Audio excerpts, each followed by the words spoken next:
Era un uomo generoso, più volte in questi giorni abbiamo sentito questa frase per ricordare Egidio Maschio, il re delle macchine agricole, morto suicida il 24 giugno. L'ultimo regalo è stato donare le sue corna per permettere a qualcun altro di poter vedere, una scelta altruista che i figli di Egidio hanno fatto consapevoli che il padre avrebbe voluto così. Hanno chiesto il consenso ai fratelli Giorgio e Antonio e alla compagna Fiorina e poi hanno consentito all'espianto. La notizia è trapelata solo oggi, all'indomani delle esequie celebrate sabato pomeriggio nella sede della Maschio Gaspardo di Campodarsego. Diceva che i problemi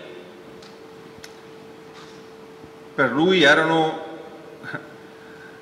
una gioia, non c'era problema che avesse paura di affrontare.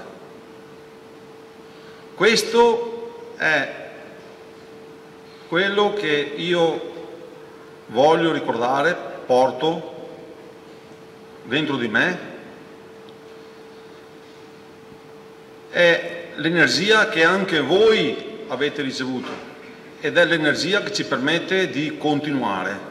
Riecheggiano ancora tra le mura del capannone le parole del figlio Andrea che ha promesso ai dipendenti che la forza e l'energia di suo padre continueranno e che mai si fermerà il lavoro che Egidio ha iniziato 50 anni fa partendo da una stalla e creando un impero. Uniti si vince, la frase voluta per ricordare il grande imprenditore e che più volte è stata ripetuta sabato durante le esequie davanti alle migliaia di dipendenti che commossi hanno dato il loro ultimo saluto accompagnando Egidio nell'ultima passeggiata tra le macchine che lui aveva creato.